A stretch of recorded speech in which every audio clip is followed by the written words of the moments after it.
Hello everyone.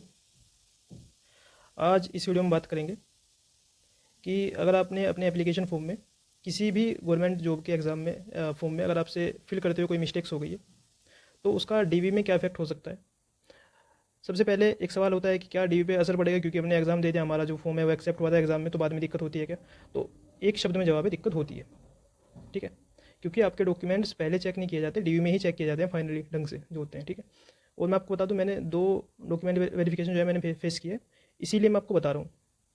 तो देखिए, सबसे ज़्यादा दिक्कत कहाँ पे आती है, आपसे जो मिस्टेक्स हुई है आपने 2 पार्ट में बाँट ली है। एक तो ऐसी मिस्टेक्स हो गई आपसे जो बहुत कॉमन है, मतलब छोटी-मोटी। आपका जो एड्रेस है उसमें आपने मिस्टेक्स कर दिए। आपका जो एजुकेशनल क्वालिफ़िकेशन है उसमें कोई आपसे मिस्टेक्स हो गई है, सब्जेक्ट फिल करने में आपने कौन-कौन सब्जेक्ट से 12th या ग्रेजुएशन की है जो भी, उसमें कोई दिक्कत हो गई है। ठीक है, और इसके अलावा इसी तरह की जो और डिटेल्स है, अगर उनमें कोई दिक्कत हो गई है तो उसमें क्या होता है, आप जो है एक स्टाम्प पे बनवाएंगे कि मुझसे ये मिस्टेक्स हो गई है, मुझे ये फिल करना चाहिए था, और तो चल जाता है, उसमें कोई दिक्कत वाली बात नहीं है। ठीक है, मतलब वो वैलिड होता है, उसमें डीवी में कोई दिक्कत नहीं आती है। लेकिन अगर आपसे जो मिस्टेक्स हुई है वो आपका जो डॉक्यूमेंट्स मांगे गए थे उनमें हुई है। जैसे सबसे ज़्यादा दिक्कत होती है वो कास्ट सर्टिफिकेट में होती है। कास्ट सर्टिफिकेट के मामले जो है थोड़ा क्रिटिकल होते हैं। तो सबसे पहले आपको ध्यान क्या रखना है, जो आपसे डॉक्यूमेंट मांगे गए हैं अपने नोटिफिकेशन में देखिएगा, और वो किसी एग्जैक्ट डेट के बाद के मांगे गए हैं। ठीक है, अगर वो किसी डेट के बाद के मांगे गए हैं तो उसी डेट के बाद के बने हुए होने चाहिए। अगर उससे पहले के हैं तो फिर दिक्कत होगी। ठीक है, मैंने खुद जब मेरा डीवी हो रहा था, एक लड़के का जो कास्ट सर्टिफिकेट था वो काफ़ी पुराना था, तो उसको फिर उन्होंने पेंडिंग में डाल दिया था कि बाद में देखेंगे, पता नहीं क्या होगा। ठीक है, इसके अलावा जो एजुकेशनल क्वालिफिकेशन है उसकी भी डेट फिक्स होती है कि इस तिथि तक आपकी जो ग्रेजुएशन है वगैरह वगैरह वो फिर पूरी हो जानी चाहिए। उन मामलों में भी दिक्कत होती है, वो कैंडिडेचर रद्द हो जाते हैं, जॉब नहीं मिलती है।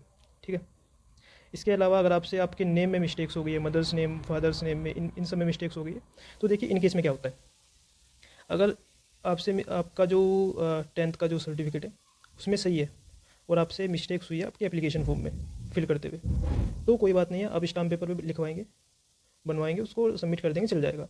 बशर्ते कि आपका जो 10th वाला जो सर्टिफिकेट है और आपका अदर जो डॉक्यूमेंट है उनमें सही होना चाहिए, तो फिर उसे मान जाएगा कि आपसे फिल करते हुए मिस्टेक्स हुई है, कोई दिक्कत नहीं है। लेकिन अगर आपने जानबूझ के मिस्टेक्स किए इनमें, तब दिक्कत होगी। ठीक है, और हो सकता है कि फिर लीगल एक्शन भी हो जाए। ठीक है, जैसे किसी ने अपनी डीओबी में जानबूझ के गलती कर दी है, और जो ऑफिसर्स हैं उनको लगता है कि इसने इस तरह से मिस्टेक्स की है कि ये एलिजिबल नहीं था, एलिजिबल हो जाए, तो उस केस में कभी कभी लीगल एक्शन भी हो जाता है। ठीक है, तो इस तरह से जानबूझ के गलती नहीं करनी है, डीओबी में, नेम में, मदर्स नेम में, फादर्स नेम में, जो आपका अगर सही है और आपने गलत फिल कर दिया फिर स्टाम्प पेपर चल जाएगा, कोई दिक्कत नहीं है। खास तौर पे ध्यान रखिएगा, जो आपके जो सर्टिफिकेट्स जो जमा होते हैं, अगर वो किसी खास डेट के मांगे गए हैं, जैसे ओबीसी का जो होता है ना, वो सर्टिफिकेट वो कहीं कहीं 1 साल पुराना ऐसे चलता है कहीं, और उसमें ऐसे होता है कि किसी खास अधिकारी का साइन होना चाहिए, इस अधिकारी से नीचे का जो है वो साइन नहीं होना चाहिए। तो वो सब ध्यान रखिएगा, इन्हीं मामलों में दिक्कत होती है। ठीक है, और किसी इसमें जो एंट्रीज है अगर वो गलत फिल हो गई उनमें ज़्यादा दिक्कत नहीं होती है आमतौर पर। ठीक है, तो इस चीज़ की फिक्र करने की ज़रूरत आपको बिल्कुल नहीं है। अगर आपसे कोई एड्रेस वगैरह या नाम में भी गलती हो गई है तो चिंता मत कीजिए, स्टाम्प पेपर चलता है। ठीक है, अच्छे से तहसील में बनवा के लिखवा के ले जाएंगे, चलता है। तो अगर आपको कोई और डाउट है इस वीडियो के बारे में तो मुझसे आप पूछ सकते हैं कमेंट सेक्शन में। Thank you.